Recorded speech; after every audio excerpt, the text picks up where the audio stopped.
want to be.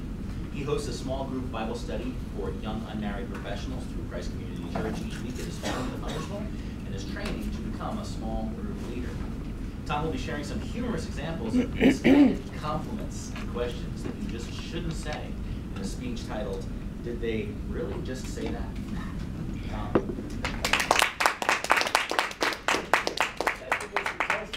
Good morning, fellow Toastmasters and guests. Good morning, Tom. Good morning. I love the enthusiasm. I want to talk today a little bit about what happens when you don't think before you speak, in a humorous sort of way. Okay, this is not really a teaching speech, just more of an example speech. How many of us have ever opened our mouth, said something, and then 5 seconds later went, "Oh, that just didn't come out right"? Okay? I want to share an example of that happened to me a couple of weeks ago. I was on my way to Raleigh for a business trip, just for the day. I had a meeting there, and on the way there, I stopped at a convenience store to get a soda. Now that's usually a pretty innocent and quick and painless transaction. Walk in, get what you want, pay for it, leave.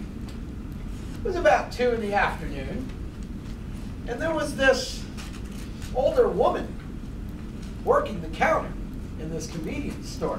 I walked in and I glanced at her and she glanced at me, and I went back to where the soda was and I grabbed what I wanted. And I walked to the counter to pay for it. There were a couple people in line ahead of me. They paid for their stuff. I got to the counter and she looks at me and she says, "Well, hey, good looking. How are you?" I said, "I'm fine, darling. How you doing?" She said, "You look just like my grandpa."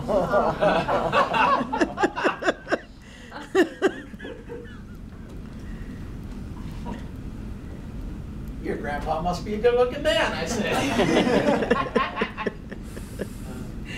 There's a good example now.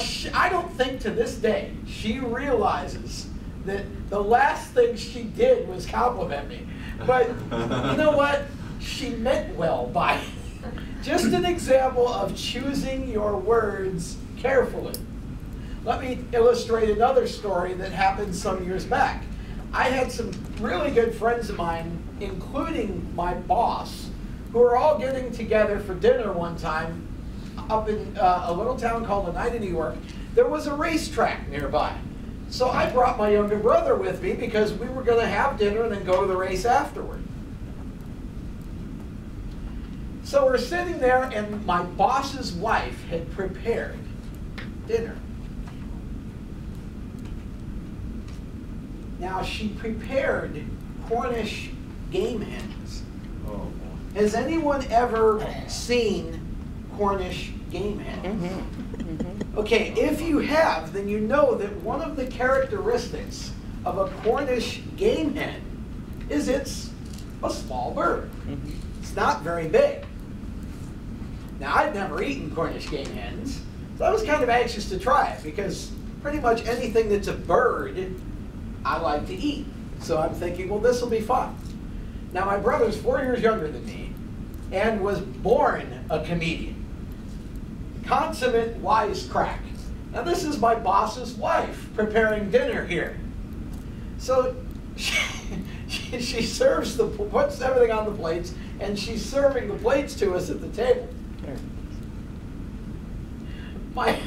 My brother, in all his infinite wisdom and always wanting to be the wise guy, takes one look at this Cornish game hen on his plate and looks at my boss's wife and goes, "Where's the rest of it?" It's one of those moments where for just a second you want to shrivel right up into a brood. And then my boss's wife just cracked up laughing. And the whole table broke up. It was really kind of funny. She looked at him and she goes, "What do you mean?" He said, "Well, where's the rest of it?" She said, "Well, that's it. That's all there is." He says, "I'll have another." wanting to be innocent now, obviously not really knowing my boss's wife and how she would react. That probably wasn't necessarily the best thing he could have said at the start of the meal. We oftentimes mean well when we say things, but we don't think about actually the way we put our words together. Now, in my situation in Raleigh, I'm standing there in line at a convenience store, and a lady I've never met tells me I look exactly like her grandfather right after she's called me good looking. Now, immediately two things come to my mind. Number one, was she complimenting me as being good looking in sort of the I'd like to go out with you good looking sort of way, or was she saying, hey, my grandfather's great looking and so are you? Either way, I thought, she just aged me 20 years. So the moral of this story today is, when you're fishing for a compliment, or if you're fishing to give a compliment, or if you are trying to suggest to somebody something in a humorous way, make sure you string your words together and think twice before they come out of your mouth, because every once in a while, you can end up inserting both feet. Thank you very much, Mr. Toastmaster.